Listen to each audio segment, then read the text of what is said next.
Konnichiwa! Good morning! Today is Monday and syempre wala akong pasok and I decided na maglalakad ako kasi ang tagal ko nang walang exercise. Actually nag-exercise pala kami noong Friday night after a month kasi the one before that bago pa kami nag-travel for Christmas break. Tapos, itong weekend, nag-skip na naman kami. So, I decided, pagising ko kanina, sabi ko mag-walk ako ng at least for an hour for exercise kasi wala na akong exercise. So, ito na, naglalakad na ako. And, this is a new place. Not a new place, but hindi pa ako nakapag-walk here. Hindi pa ako nakapunta dito sa area na to. Pakita ko sa inyo. This area, mas tahimik siya kesa dun sa kabila. So this is left. So paglabas ko ng street namin, 'di ba? Paglabas ng street is katapat namin is Japan. Nag-left ako. Usually kasi pag pupunta ng shops or mag-walk ako, usually nagta-turn right ako kasi doon madaming makikita. Maraming mga establishments. Dito parang wala masyado. So ito na yon, left. I decided na mag-walk lang ako papunta dito. 30 minutes tapos. Syempre 30 minutes pabalik. Kaso ang problema na realize ko, papunta dito is all downhill. So mahirap pabalik kasi uphill na pala siya. Pagod. Anyway, hindi sobrang lamig today. It's -1 pero walang masyadong hangin, so kayang-kaya. Hindi ako masyadong nagdoble kasi hindi na ako masyadong lamigin, diba? Hindi ako mainitan. Nag-ano lang ako, yung heat tech na ultra warm sa loob. Tapos ito na, yung puffer jacket. Kasi alam kong maiinitan ako at pagpapawisan din naman ako kahit sobrang lamig. So ngayon, medyo pinagpapawisan na ako sa likod. So nakabukas na yung jacket ko. Feeling ko nga, kaya ko nang tanggalin yung jacket ko. Kaso ayoko siyang bitbitin. Tapos sa baba, ayan, naka heat tech din ako sa loob. Tapos yung fleece na jogging pants from Uniqlo. Yan. Safe sa lamig. Hindi na ako nag-gloves. Kasi kaya naman siya na ilagay lang sa pockets. Tapos pag nilalamig yung ears ko, meron naman akong ear muff. Suot ko siya kanina. Tinanggal ko kasi nainitan na ako. Kasi hindi pa rin naman ako nilalamig. Kaya pa. So, ayun. So, pagka mga gantong weather na around 0 degrees. Kasi dito, since last month, around 0. Mostly negative yung temperature. Usually, 2 to 3 layers. So, 2 layers sa loob. Tapos, makapal na jacket. Kaya naman. Pero, kung mag-activity, like gantong walking, nagbabawas ako. Kasi nga, pinagpapawisan pa rin ako. Mag-stop na ako dito. Sobrang, pabulusok na yung walk doon. Ayokong umakyat and it's time for me to go back. Sobrang medyo eerie na dito kasi nasa ilalim ako ng tulay and then wala nang masyadong sasakyan dumadaan dito. May isang naglalakad doon. That's about it. Sobrang mapuno. Ang kinakatakot ko dito hindi yung may hihila sa'yo or whatever. Bears. Baka mamaya biglang may bear. Kuma, wag naman. Let me walk in peace. So, pabalik na ako, paakyat na. May shoes pala dito naiwan, no? Tabi shoes yan. Ang cute. Ganda. Ewan ko ba't iniwan. Ang cute. Buo pa naman. Let's not take that. But it's very cute. I wonder kung ano yung building na yan. Mukha siyang church of some kind. Mukha din siyang school.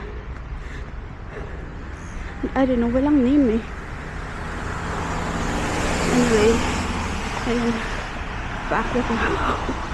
Paakyat na ako and di ba sabi ko uphill? Ayan, puro uphill. From here on. Pasulong ng pasulong, paakyat na paakyat. Ay, kapagod. Pagod na ako. Mag-rest muna ako here. Ang sakit na ng shin ko sa paglalakad, paakyat. Pinagpapawisan na talaga ako. Kung katulad ko kayo na hindi kayo madaling lamigin, madali kayo mainitan,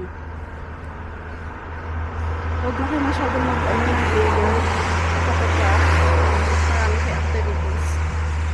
Like, mag-walk kayo ng matagal or you'll do some sports.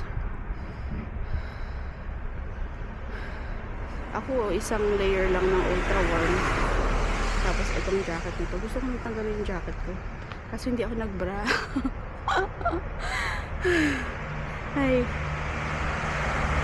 Kung mag-sports kayo, kaya na lang 2 layers eh. Ultra warm, tapos another manipis na jacket or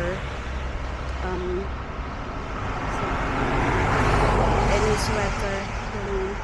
Kasi nung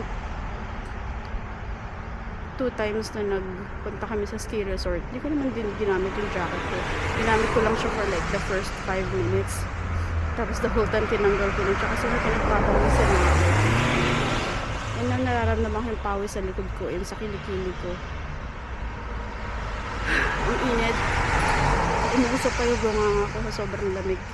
But, it's ano bang temperature?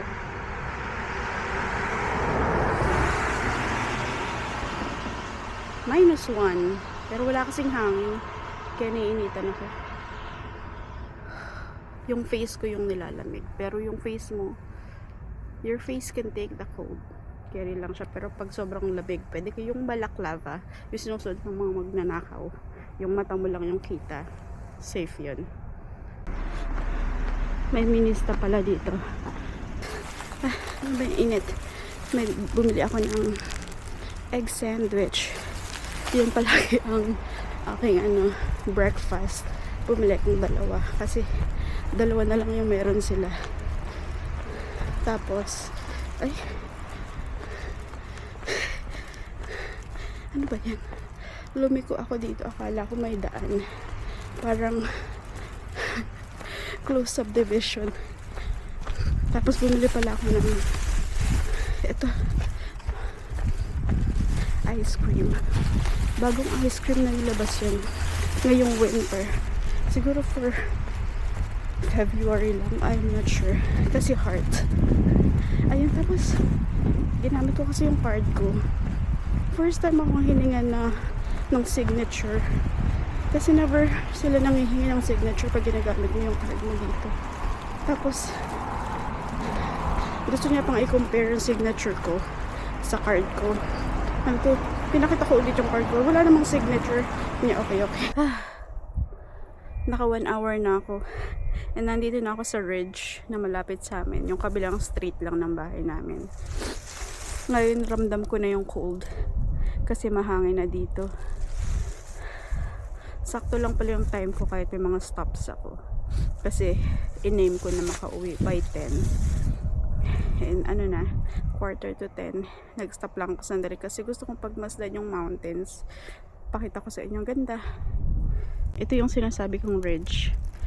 'Di ba nung hindi pa winter, dito kami nagpupunta ni Matt para manood ng sunset kasi ang sunset is right there. So ayun yung mountains. Malapit lang sila, mga lang yan, 30 minutes away by car. Tapos ayun yung mga bahay sa baba. Doon ako naglakad sa baba kanina. Tapos may matarik na stairs papunta dito. Tapos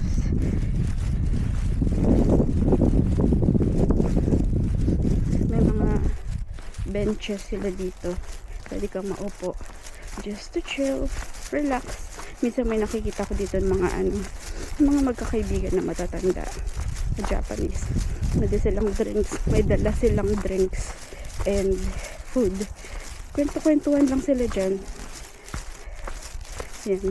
Ayan, meron pa dong isa. Tapos, ang papunta sa amin ay actually dito sa street na to. Tapos right. Tapos yun. Bahay na.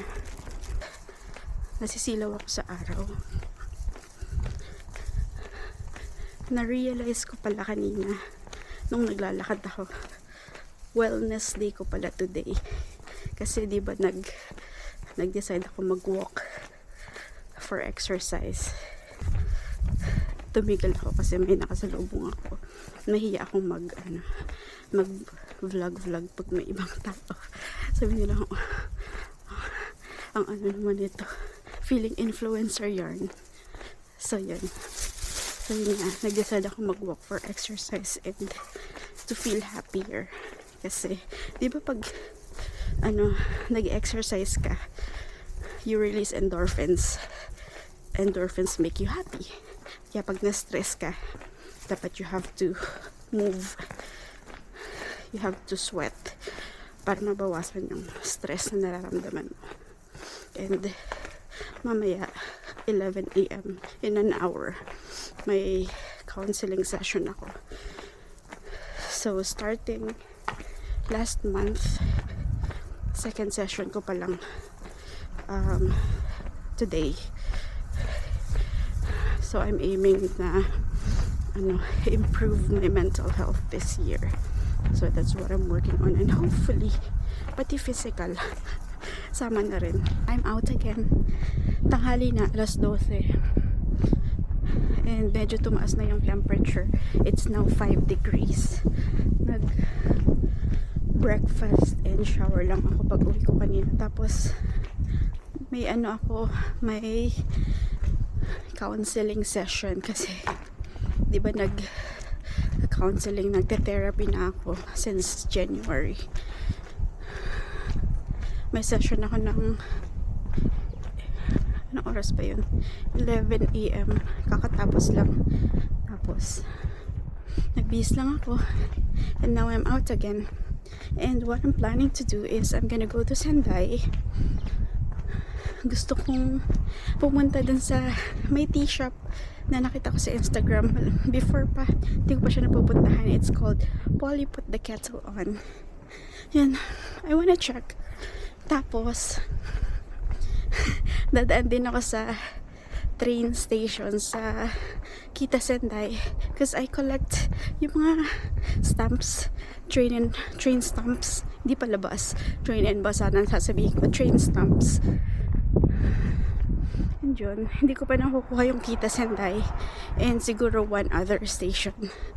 I'll show you later. Ayan naman ako sa hingal-hingal, kaya dapat talaga mag-exercise. Nandito na ako sa Kita Sendai station. Hahanapin ko ang stamp. Baka dito sa ticket office. Tanong tayo. Lumabas na ako. Hindi na rin ako nagtanong dun sa office.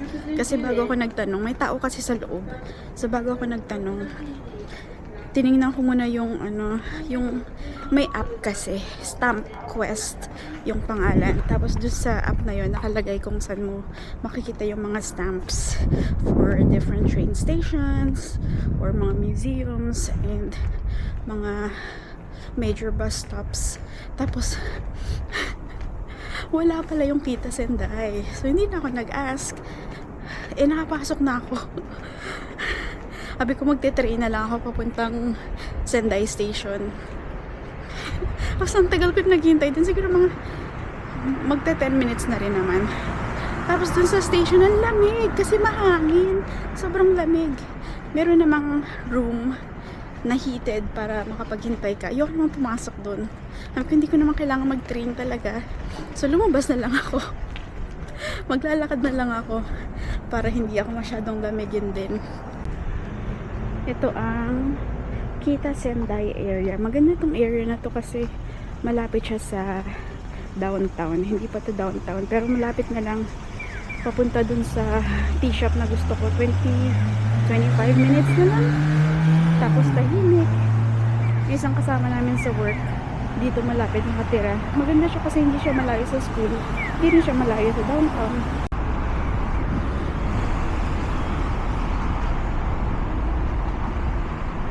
Ito yung isa pang bus stop. Pero this bus stop is pauwi sa amin. Tahimik, no? Ang linis. Walang tourist. Ako lang yata foreigner dito nasa labas ngayon.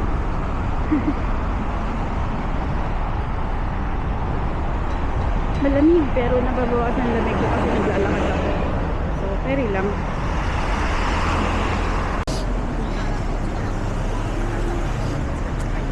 Pero malapit na yata ako.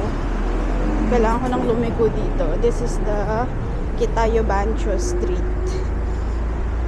Yeah. Kanan. Malapit sa Tohoku University. So, kanan tayo here.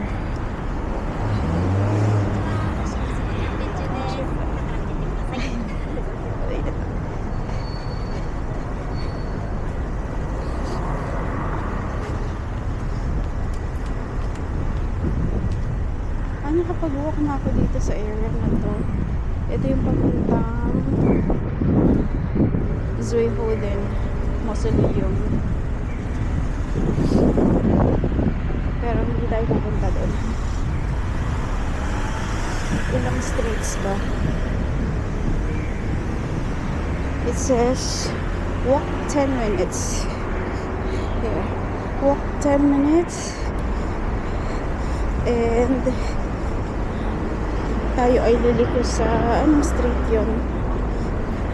Ewan. Basta paglampas ng Bansway-Dori Avenue. Let us go.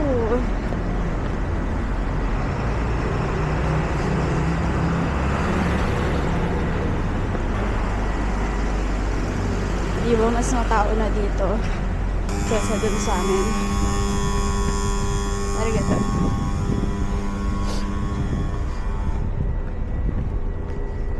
Dun sa malapit sa bahay namin walang masyadong naglalakad. Well, actually may mga naglalakad na ngayon kasi okay na yung weather, pero nung summer talaga wala talaga naglalakad. Ayaw nilang maglakad, napakainit kasi. Yan, okay na.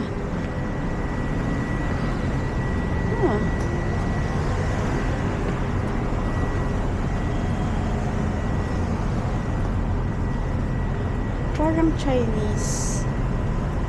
No? Anyway, hindi naman ako nagugutom.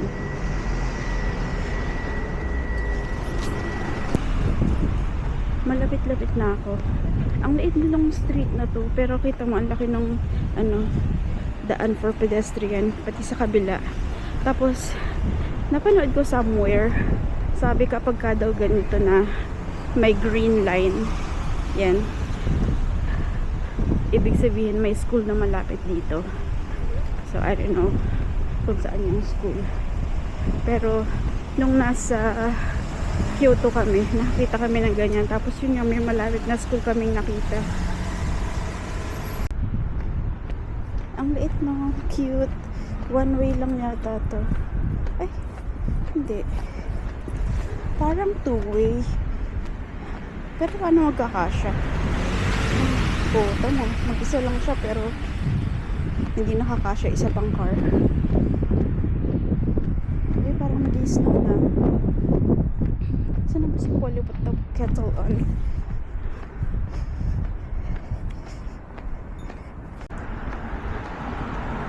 Ayun, nakita ko na siya. Ayan. Polly, put the kettle on.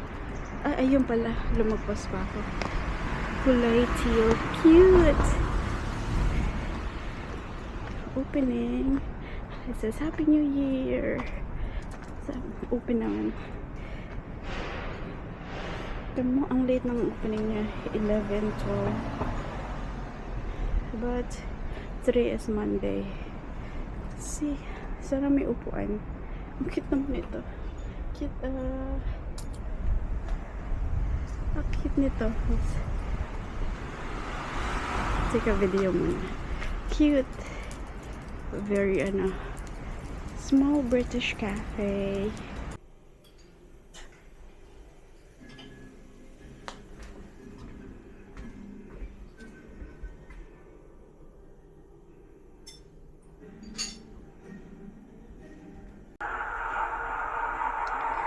Ang cute.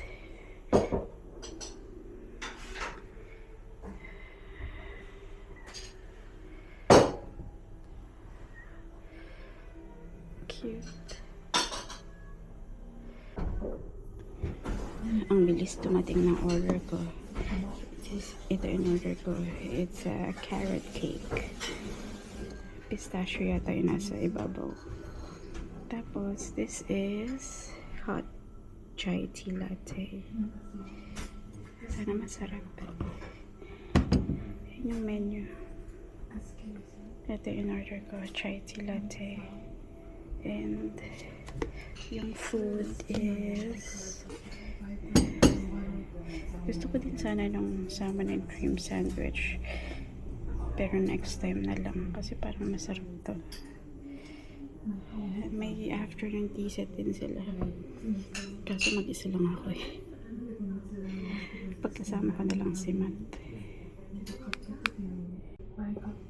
一列もね減ってくのはさいいんだけどちょっと悲しいのもうこのないのでなんかカーンって変えてこれからも頑張ろうってすごく It's okay. Yun lang.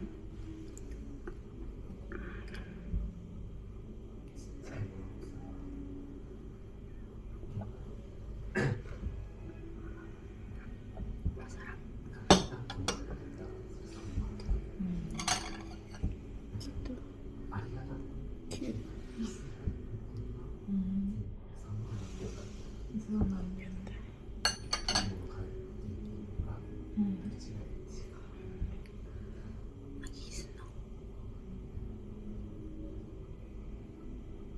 なんか喜んで気がする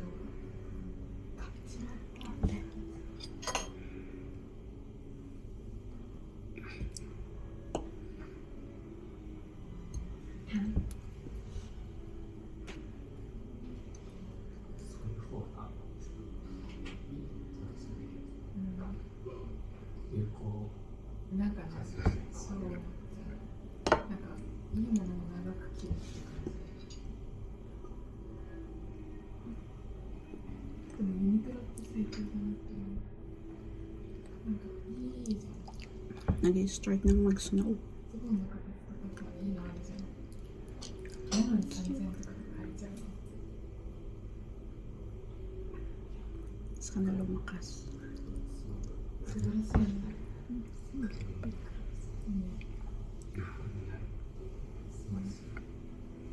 ぱり自由度違うなんか違うだってユニクロ正直高いもん全然高いよね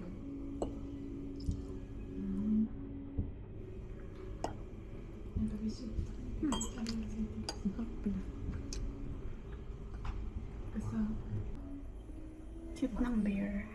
何のブランドじゃなくてもいいシャツ1万5000円だったらなんか出せるよねそんな Dito ako humarap sa may bintana. 妥当って感じじゃない Walang masyadong tao. Yung mag-shota lang. Tapos ako. Tama nag-start na mag-snow sa labas. 1万5000円ってなんかさシャツで1万5000円出せるのって感じ Hindi yata masyadong kita. Tapos na ako. Hindi na ako masyadong nagtagal doon. Ang liit lang kasi ng place. Tapos ako lang yung tao. Tapos yung dalawa na mag-shota yata. Yung parang nagde-date. Kaya hindi rin ako masyadong, hindi ako makapag-video. Kasi ang intimate ng setting. Tapos may mag-partner doon. Ayoko naman maka-istorbo. Ba't ba dito ako dumaan? Nandun yung tawiran. Gusto ko kasi makita to. Ayan. Sa likod ko para may mga cafe, flower shops. Tapos ayun, meron lang akong parang nagde-date sila. Tapos nagbubulungan lang din sila, hina ng boses. So hindi ako masyadong makapagsalita. Ayoko din mag-video, ayoko makastorbo. Kaya ayun, tinapos ko lang yung kinakain ko din. Umalis na ako. Yung carrot cake. Carry lang naman. Masarap din naman pala. Sanay lang kasi ako sa matamis. Hindi siya masyadong matamis. Tapos, ang mas nagustuhan ko talaga yung yung chai tea latte. Sarap. Babalik pa ba ako doon? Yes, pwede naman ako bumalik doon. Gusto ko yung chai tea latte nila eh. Sama ko si Matt next time.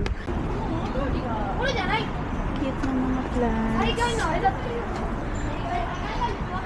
Malunggay ba to? Charot. Ay, gusto ko nito. Cherry blossoms na 550 lang. Kaso paano ko siya bibit-bitin?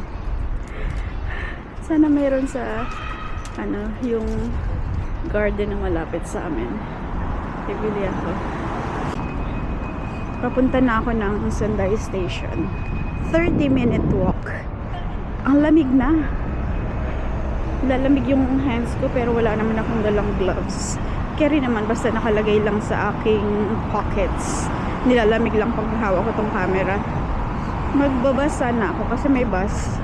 Kaso nakakalito kung anong bus yung iti-take ko kasi wala siyang number. Ang nakalagay lang doon ay Japanese characters. Baka maligaw pa ako. Sabi ko, kung lalakad na nga lang ako, kaya ko naman yung lamig eh. At saka, hindi naman ako nagmamadali. May time naman ako. Ano pa lang naman, 2:30 yata. Sa ganun. So, may time pa ako maglakad papuntang Sendai Station. Ikot ng konti sa loft ng aking favorite place. And then, uwi. Ang cute nitong nakita ko. Bookstore yata. Pero parang nakalagay doon cafe. Kaso, puro Japanese. Walang English. Okay sana. Maghahanap sana ako ng books. Kaso puro Japanese. Meron pa dun sa loob. Hindi na ako papasok. Paano pag umulan? Tapos ngayon parang nag-start na mag-snow. Isa-isang ipapasok. Anyway, that's so cool. Mura oh. 50 yen lang. Tapos that one is 100 yen. So mura. Ang cute dito. This is the Yosenji-dori Avenue. Yung mga trees. Kalbo na. Kasi winter eh. Dito yung may pa-lights. Ayun na.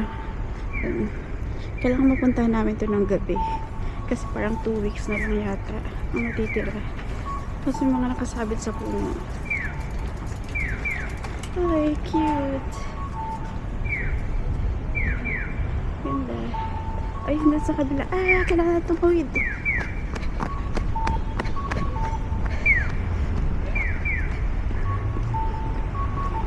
Ay, may mga nakasabit sa puno. Mas maganda talaga ito sa gabi. Kita nyo ba? Ayun sa gitna. Tapos maraming ginagawa ngayon. Mabilis lang naman yan eh. Cute. Ang cute oh. May duck.